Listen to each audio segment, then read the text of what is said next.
Hi everyone, welcome to my video Priya's World with Amma. இந்த வீடியோவில் ஒரு சூப்பரான தக்காளி தொக்கு ரெசிபியோட தான் வந்திருக்கேன். அதுக்கு வந்து பார்த்திங்கன்னா ஒரு கிலோ அளவுக்கு நல்ல பழமாக இருக்கிற தக்காளியாக பார்த்து எடுத்திருக்கேன். இந்த தக்காளி தொக்கு பார்த்திங்கன்னா இட்லி, தோசை, சப்பாத்தி, ஒயிட் ரைஸ் இது கூடலாம் வந்து பார்த்திங்கன்னா சூப்பராக மேட்ச் ஆகும். இப்போது இந்த தக்காளியெல்லாம் நல்லா வாஷ் பண்ணிவிட்டு நடுவில் இருக்க அந்த காம்பு பகுதியை மட்டும் ரிமூவ் பண்ணிவிட்டு பெரிய பெரிய பீசஸாகவே கட் பண்ணிக்கலாம். இதை வேக போட தான் போகிறோம். ஸோ நம்ம சின்னதாக சாப் பண்ணணுன்ற அவசியமே இல்லை.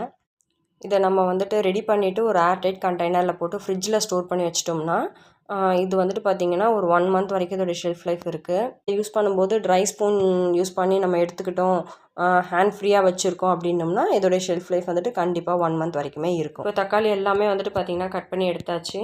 இப்போ இதை வந்துட்டு வேக போட போகிறோம். அதுக்கு வந்துட்டு ஒரு ஹெவி பாட்டம் கடாய் வந்துட்டு ஸ்டவ்வில் ப்ளேஸ் பண்ணியிருக்கேன். டேரெக்டாக இப்போ வந்துட்டு கட் பண்ணியிருக்க தக்காளியை அப்படியே வந்துட்டு சேர்த்துடலாம். இந்த தக்காளி வந்துட்டு வேக வைக்கிறதுக்கு வந்துட்டு பார்த்திங்கன்னா ஒரு டம்ளர் அளவில் தண்ணி மட்டும் நான் சேர்க்குறேன். இப்போ வந்து பார்த்திங்கன்னா 1 டம்ளர் அளவு தான் நான் தண்ணி சேர்க்குறேன். தக்காளி வேகும்போது தக்காளியிலேருந்துமே தண்ணி வரும். ஸோ அதனால் வந்து பார்த்திங்கன்னா தண்ணி கம்மியாக தான் சேர்க்கணும். அப்புறம் இது கூட வந்துட்டு கல்லுப்பு சேர்த்துருக்கேன். பட் ஆனால் அந்த கல்லுப்பு வந்துட்டு கண்டிப்பாக பத்தாது. இது வந்துட்டு கம்மியாக தான் சேர்த்துருக்கேன், தக்காளி சீக்கிரம் வேகணும் அப்படின்றதுக்காக.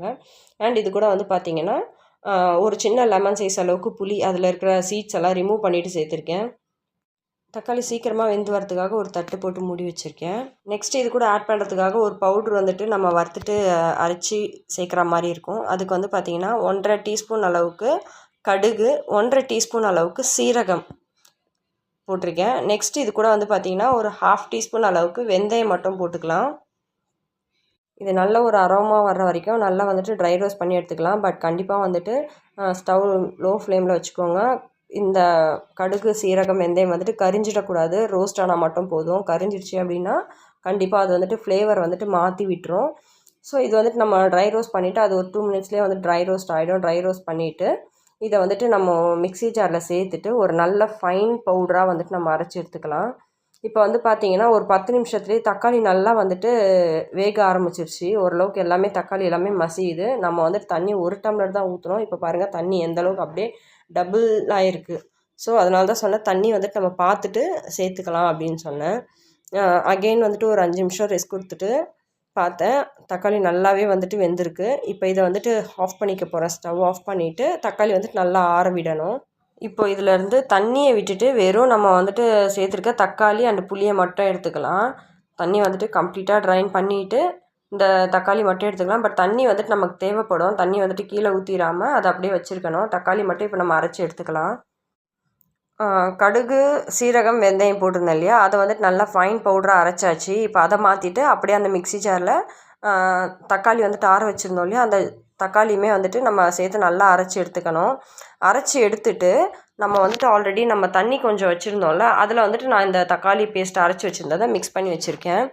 இப்போ நெக்ஸ்ட்டு இதை வந்துட்டு தாளிக்கிறதுக்கு வந்து பார்த்திங்கன்னா ஒரு கைப்பிடி அளவுக்கு வெள்ளைப்பூண்டு தோல் வந்துட்டு உரிச்சிட்டு நான் வந்துட்டு ஒரு கைப்பிடி அளவுக்கு எடுத்திருக்கேன். அண்ட் இது கூட வந்து பார்த்திங்கன்னா 3 காஞ்ச மிளகாய் தாளிக்கிறதுக்கு 2 கொத்து கருவேப்பிலை எடுத்திருக்கேன்.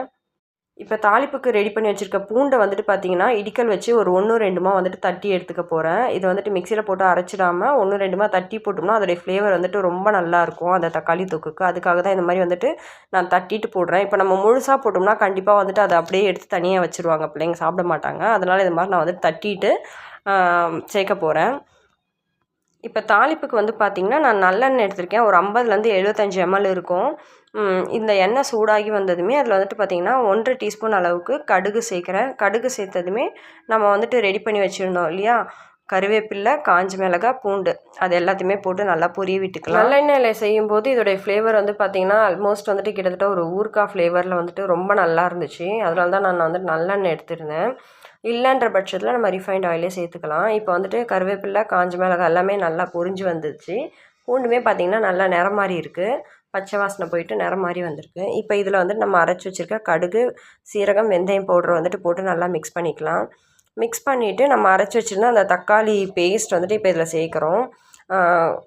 பார்த்து கவனமாக ஆட் பண்ணணும். பிகாஸ் வந்துட்டு எண்ணெய் நல்லா சூடாக இருக்கிறதுனால மேலே வந்துட்டு தெரிக்கும். வீடியோவில் பார்க்கும்போதே தெரியும்னு நினைக்கிறேன். ஸோ அதனால் கொஞ்சம் கொஞ்சமாக வந்துட்டு நான் உள்ளே ஊற்றிக்கிறேன். இந்த தக்காளி அரைச்ச விழுதை வந்துட்டு சேர்த்துட்டு ஒரு 2 நிமிஷம் நல்லா வந்துட்டு கொதிக்க விட்டுறணும். கொதிக்க விட்டுட்டு நான் இதுக்கப்புறம் வந்துட்டு பார்த்திங்கன்னா உப்பு செக் பண்ணி பார்த்தேன். எனக்கு கண்டிப்பாக வந்துட்டு அந்த உப்பு பத்தலை. ஃபஸ்ட்டு கல் உப்பு சேர்த்துருந்தோம் இல்லையா, அது பத்தலை. அதுக்கப்புறம் வந்துட்டு நான் வந்துட்டு மறுபடியும் கொஞ்சமாக வந்துட்டு சால்ட் உப்பு மட்டும் ஆட் பண்ணிக்கிறேன். சால்ட் உப்பு சேர்த்துட்டு நல்லா கலந்து கொடுத்துட்டு இது கூட வந்துட்டு நெக்ஸ்ட்டு காரத்துக்கு வந்து பார்த்திங்கன்னா சில்லி பவுடர் நான் சேர்க்க போகிறேன். ஒரு டேபிள் ஸ்பூன் அளவுக்கு சில்லி பவுடர் ஆட் பண்ணியிருக்கேன். காஞ்ச மிளகாய் வந்துட்டு தாளிப்புக்கு தான் போட்டிருக்கோமே தவிர அது வந்துட்டு ரொம்ப காரம் கொடுக்காது. ஸோ நான் ஒரு டேபிள் ஸ்பூன் அளவுக்கு சில்லி பவுடர் ஆட் பண்ணியிருக்கேன்.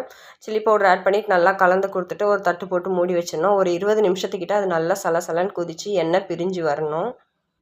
ஒரு 10 நிமிஷத்துக்கு அப்புறம் பார்த்தீங்கன்னா, ஓரளவுக்கு அந்த தக்காளி தொக்கு நல்லா திக்காகி வந்திருக்கு. இது வந்துட்டு ஒரு 10 நிமிஷத்துக்கு அப்புறம் எடுத்த வீடியோ இது. இது வந்து பார்த்தீங்கன்னா, ஒரு 20 மினிட்ஸ் நல்லா கொதிக்க விட்டுட்டேன். நம்ம சேர்த்துருந்த அந்த சில்லி பவுடருடைய வாசனை, தக்காளியோடைய பச்சை வாசனைலாம் போயிட்டு நல்லா சூப்பராக இந்த அளவுக்கு ஒரு திக்கான ஒரு தொக்கு வந்துட்டு நமக்கு கிடச்சிருக்கு.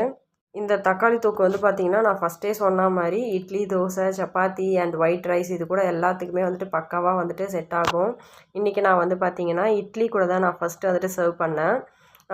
இட்லி அண்டு இந்த தக்காளி சட்னி பாருங்கள், இதோடைய அந்த கன்சிஸ்டன்சி பார்க்கும்போதே எவ்வளோ சூப்பராக இருக்குது. இதை வந்துட்டு இப்போ நான் இட்லி கூட வந்துட்டு வச்சுட்டு, கொஞ்சமாக வந்துட்டு இது கூட நல்லெண்ணெய், நம்ம பொடியெலாம் வச்சுட்டு நல்லெண்ணெய் சேர்ப்போம்ல, அந்த மாதிரி இது கூட வந்துட்டு கொஞ்சமாக நல்லெண்ணெய் சேர்த்து அந்த இட்லியோட வச்சு சாப்பிடும்போது அடடா செம்மையாக இருந்தது டேஸ்ட்டு. ஒன்றும் பெருசாக சமைக்கிறதுக்கு வந்துட்டு மைண்ட் செட் இல்லாத டைமில், இல்லை வந்துட்டு ஒரு லேசியான டைமில், அப்புறம் வந்துட்டு ஒரு ஆளுக்கு மட்டும் நம்ம என்ன ரெடி பண்ணுறது அப்படின்னு யோசிக்கிற போதெல்லாம் வந்து பார்த்திங்கன்னா, இதை நான் வந்துட்டு எடுத்து யூஸ் பண்ணிடுறேன். ஒரு டைட்டான ஒரு ஏர் டைட்டான ஒரு கிளாஸ் ஜாரில் போட்டு நான் ஃப்ரிட்ஜில் ஸ்டோர் பண்ணியிருக்கேன். ஜஸ்ட்டு தேவைப்படுறதுக்கு ஒரு 1/2 அன் ஹவர் முன்னாடி ஃப்ரிட்ஜிலேருந்து எடுத்து வெளியே வச்சாலே போதும். ஒரு சூப்பரான சைட் டிஷ் நமக்கு வந்துட்டு கிடச்சிருது அந்த நேரத்துக்கு. முக்கியமாக வந்துட்டு எடுக்கும்போது ட்ரை ஸ்பூன் யூஸ் பண்ணிக்கோங்க. Thank you.